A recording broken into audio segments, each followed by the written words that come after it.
Peep the Euro. Gonna have to trademark this. This is the Gortat Euro. It's real in the streets. Oh man, you gotta love 2K. My man Gortat representing for them Wizards.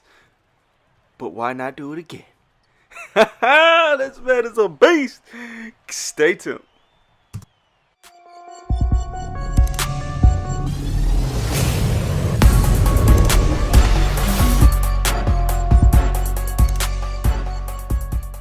What's up, guys? It's Monster Chappie. We're back for another ranked match, and in this one I got the Washington Wizards taking on the New York Knicks.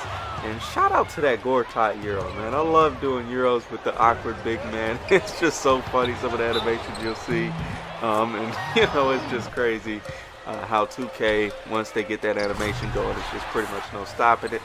But with that being said, we are rocking with the Wizards this game, and you know, a lot of fun with the Wizards. A lot of good things with them in real life, a lot of good things with them in the game, and there's a couple bad things as well, but we'll go ahead and get into that right now. So, looking at the playoffs of the Wizards, you know, they did very well in winning their first round, and then they're taking on the Pacers, who is a slightly superior team, or maybe a majorly superior team, but either way, the Pacers have been outplaying them when it counted the most, and you know, the Washington Wizards did put themselves in a position to be up 3-1 in this series, but unfortunately they were unable to finish at the end. Some say it's inexperience, some say it's other things, you know. It's probably a little bit of everything. A little bit of inexperience, a little bit of the Pacers playing better, a little bit of Paul George taking over and being a beast. You know, the Pacers are a little bit better team, a little bit more well-rounded. A lot of little things contributing to the downfall of them near the end of these games. But with that being said, that just shows you how critical playing every minute of every game is. You're looking at a series where you can potentially be up 3-1, now you're down 3-1. And pretty much a very, very tough situation to recover for them. So the next round is looking pretty much like it's going to be Pacers Heat. I mean, you know, Brooklyn's playing a little bit better in Game 3, but with that being said, you know, I just don't realistically see them winning that series. I don't think LeBron in the game will allow it. It could potentially go to a Game 7 depending upon how tonight's game finishes.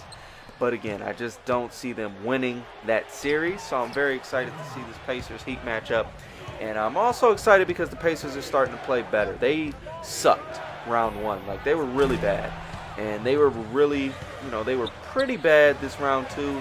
But they're starting to look more like the Pacer team that we've seen early in the season, the team that was playing at a very high level. They're starting to get a little bit towards there, and a lot of that has to do with Paul George playing at a much higher level. But with that being said, let's go ahead and talk about these Wizards on 2K, what you're going to want to do with them, some of the good things, some of the bad things, and all that good stuff between. So, as far as your big man goes, you got Gortat, you got Nene. Very solid players, very solid inside. They're going to get you some good rebounds. They're going to be able to finish layups. They're going to dunk the ball, those types of things. And I believe Nene has a decent mid-range as well. Now, as far as the other guys, John Wall is your superstar. He is the guy that's going to be able to create everything for everybody else, which is one of the key roles for a point guard in general. But especially for him, since he can't shoot, you don't want to take mid-range with him. You don't want to take deep threes with him, short threes, any kind of shots at all, really. For the most part, you're just going to want to lay it in. If you get a really short jumper and you're just wide open and they're just leaving you, maybe take that. But for the most part, that's not how you want to live. That's not how you want to make your money on offense. Now, same thing with Andre Miller. He's kind of just slower. He's older. He can't shoot, so he's not going to be a huge offensive weapon. But he can be a nice little PG that can distribute the ball and get it where it needs to go. As far as the other guys go, Beal and Ariza, definitely some solid shooters there. Ariza's not the greatest shooter, but it's good enough. And then you got Porter that can score as well. So some of the other guys, you just kind of got to look at their stats, but they're definitely some solid players. But, you know, the key is going to be using that point guard and distributing it towards the other players to be able to hit open shots and really forcing a double team, forcing another additional defender to help out when you're driving with Wall or one of the other guys and just kicking it out, getting the open shot, and it'll definitely help the offense out that way. And look at Wall with that nasty slam right there. Dunk contest type dunk.